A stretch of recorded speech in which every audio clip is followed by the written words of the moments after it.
네, 안녕하세요. 2차 전지 융합전공 트랙 설명을 맡은 화공생명공학과 안용남 교수라고 합니다. 예, 다음으로 넘겨주십시오. 예, 오늘 구성은 2차 전지 산업 현황에 대해서 먼저 말씀을 드리고요. 이에 따라서 2차 전지 융합전공 트랙이 어떻게 구성이 되어 있는지, 그리고 마지막으로 참여 학생들을 어떻게 모집을 할 거고, 어떻게 지원을 하면 되고, 그 다음에 참여하는 학생들의 지원 계획은 어떻게 되는지를 이렇게 순차적으로 말씀드릴 건데, 사실상 1번하고 2번 내용 같은 경우는 지난번 1차 설명회 때 말씀드린 내용하고 차이가 없습니다. 그렇기 때문에 1번하고 2번은 그냥 빠르게 넘어갈 거고요. 3번 참여 학생 모집 및 지원 계획이 1차 설명회 때랑은 상당히 많이 바뀌었거든요. 그래서 그 부분을 좀 자세히 설명을 드리도록 하겠습니다. 넘겨주십시오. 간단하게 2차 전지 인력 현황에 대해서 말씀을 드리면, 그 전기차 수요가 생각보다 빠르게 증가를 하고 있고요. 이에 따라서 그에 따르는 이제는 전기차용 2차 전지 시장도 굉장히 빠르게 증가를 하고 있죠. 그래서 관련 이제는 2차 전지 산업의 인력이 굉장히 부족한 상황이고요. 다음 보시면. 그렇기 때문에 이제 뭐 2차 전지 산업 현장에서는 공대만 나오면 그냥 뽑겠다라는 말이 나올 정도로 2차 전지 산업에서의 핵심 인력이 굉장히 많이 부족한 상황입니다. 넘겨주십시오. 바로 또 넘겨주십시오. 그래서 이러한 상황을 좀 타개를 하기 위해서 이제 그 정부, 구체적으로는 교육부와 산자부의 지원을 받아서 우리 학교에서는 이제는 관련 학과의 3, 4학년 학생들을 대상으로 해서 2차 전지 와 관련된 이제는 교육을 빠르게 교육을 시켜서 이제는 이 관련 산업에 이바지를 빠르게 할 수 있도록 이렇게 2차 전지 융합 전공 트랙을 개설을 하게 되었고요. 현재 우리 학교 2차 전지 융합 전공 트랙과 같이 참여하고 있는 기업들은 아래 나타낸 9개 기업인데요. 이 기업들은 이제 향후 학생들의 이제는 수요 조사와 여러 가지 조사를 통해서 점진적으로 확대할 계획입니다. 그래서 이러한 기업들의 수요를 다 조사를 해서 다음으로 넘겨주시면 2차 전지 융합 전공 과정의 교육 과정을 이렇게 수립을 했고요. 이 부분 이제는 학생 여러분들이 굉장히 자세히 보셔야 되는 페이지인데요. 근데 사실상 이 부분에 대한 설명은 저희가 1차 설명회 때 자세하게 설명을 드렸기 때문에 홈페이지 보니까 설명에 동영상이 다 올라가 있더라고요. 그래서 이 부분에 대한 설명은 그 1차 설명회 때 한 내용을 참고를 해 주시고요. 1차 설명회 이후로 이 부분에 관련해서 이제는 자주 나온 질문들이 있었습니다. 그 질문들은 FAQ 형식으로 구성을 해서 지 발표 뒷부분에 제가 간략하게 설명을 드릴 테니까 개략적인 설명은 동영상 1차 설명회 동영상 참고하시고요. FAQ 관련해서는 뒤에 설명을 드리도록 하겠습니다. 다음으로 그 앞부분 잠깐 보시면 요 3번 참여 학생 모집 및 지원 계획이 1차 설명회 때랑은 좀 많이 바뀌었습니다. 많이 바뀌게 된 원인이 뭐냐면은, 원래, 방금 뭐, 이 초기에도 설명을 드렸지만, 2차 전지 산업에 인력이 많이 부족한 상황인데, 처음에 생각했던 그 부족 인원보다 훨씬 더 많이, 부족하다는 것을 알게 됐고요. 그래서 2차 전지 산업 융합전공 트랙에 이제는 재정 지원을 해주는 이제 정부기관이죠. 교육부와 산자부에서 이 재정 지원 금액을 더 늘려줄 테니까 관련 산업 인원을 더 많이 배출해 달라는 요청이 왔습니다. 그거에 따라서 크게 두 가지가 변경이 됐는데요. 모집 학생 수가 이제 증가를 했고요. 그 다음에 참여하는 학생들에 대한 지원도 훨씬 더 강화됐습니다. 요 두 가지 부분을 말씀드리도록 하겠습니다. 먼저 여기서는 이제 참여 학생 모집 관련해서 1차 설명회 때 드렸던 설명 내용 변경 전이라고 나와 있고요. 이제 오늘 말씀드릴 내용이 변경 후라고 나와 있는 이 부분입니다. 먼저 모집 학생 수가 1차 설명회 때 35명 모집한다고 말씀을 드렸었죠. 화생공에서 25명, 기계공학 전공에서 10명 이렇게 모집한다고 말씀을 드렸었는데 요게 이제는 10명이 더 증가를 했습니다. 그래서 총 45명 모집하는 것으로 변경이 됐고요.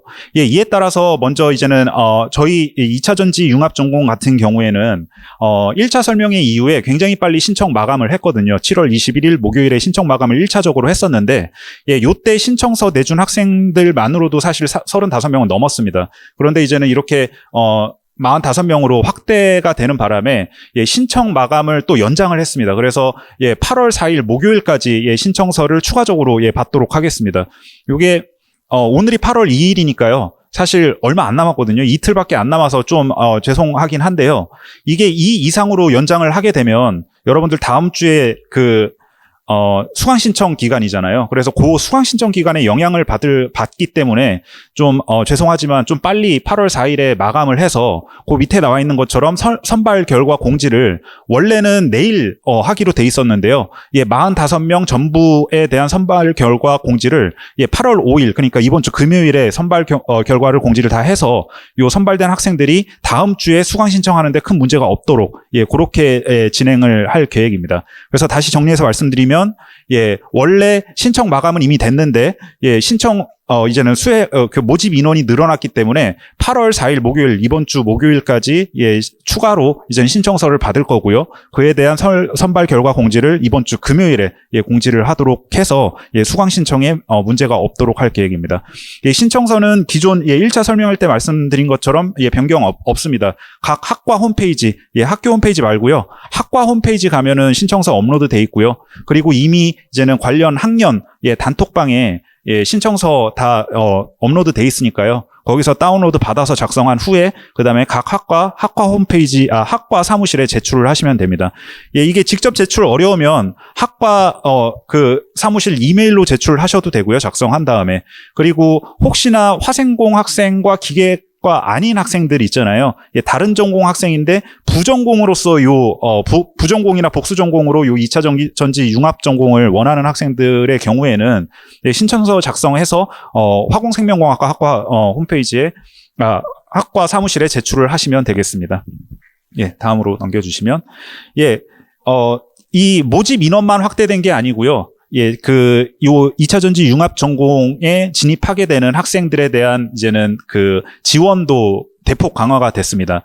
먼저 1차 설명회 때는 2차 전지 융합 전공에 진입하는 학생들 모두에게 이번 학기, 그러니까 2022학년도 2학기, 바로 시작하는 학기죠.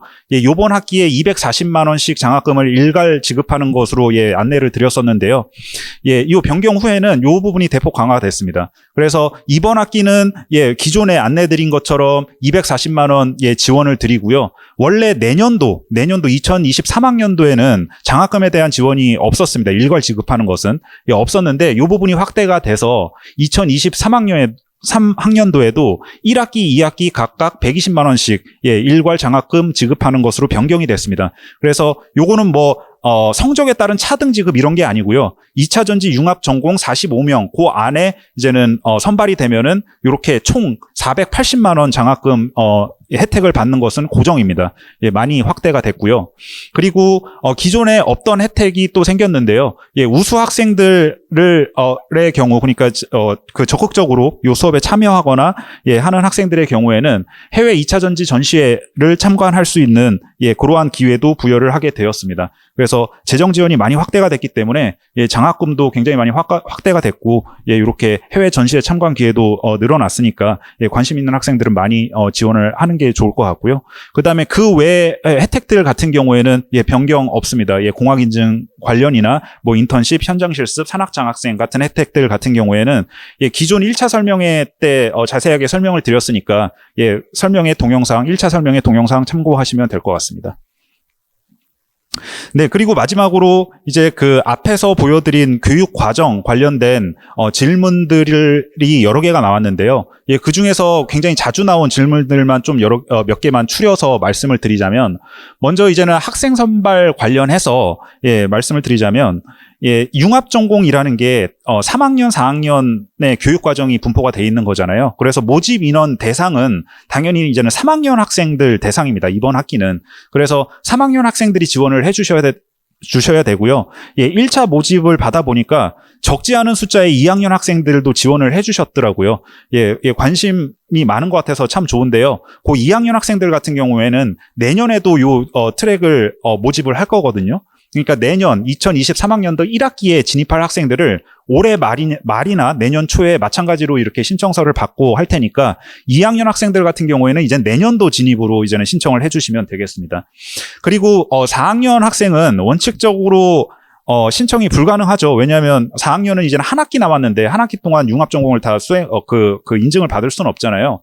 그런데 일부 학생들 같은 경우에는 본인이 이제 추가 학기, 초과 학기죠. 예, 초과 학기가 계획돼 있는데 그런 경우에는 신청을 해도 되느냐라고 이제는 질문이 나와서요. 예, 그렇게 초과 학기가 예정돼 있으면은 지원하셔도 됩니다. 그래서 물리적으로 이론적으로 이젠 이수가 가능하겠다라는 생각이 들면은 지원하셔도 문제는 없습니다.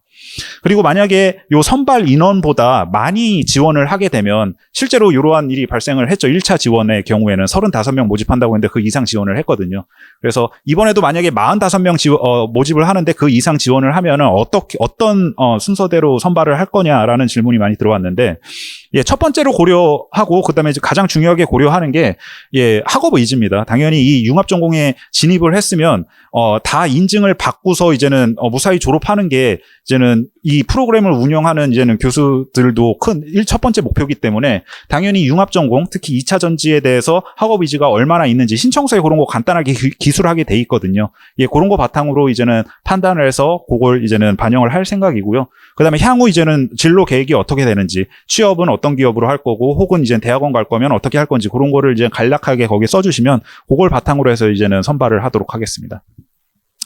그리고 교육과정 및 이수 조건 관련해서 자주 나온 질문들이 몇 가지가 있는데, 첫 번째로는 당장 이번 학기에 피실무 프로젝트 신청을 해야 되죠. 저희 2차 전지 융합전공 같은 경우에는 피실무 프로젝트가 융합전공 필수 과목으로 지정이 돼 있기 때문에 반드시 신청을 하셔야 됩니다.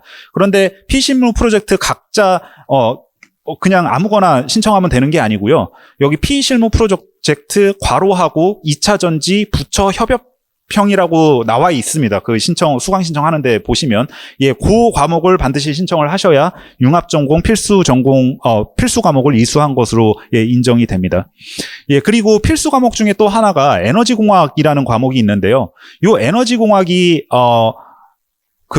화공생명공학과에서도 개설이 되고요. 기계공학과에서도 개설이 됩니다. 두 개가 다 개설이 되는데, 제가 1차 설명회 때 설명드린 바대로 요 융합전공의 에너지공학은 기계공학 전공에서 개설되는 에너지공학을 의미를 합니다. 그래서 기계공학 전공에서 개설된 에너지공학을 이수를 하셔야 요 융합전공의 필수 과목으로 인정이 된다는 점 기억해 주시고요.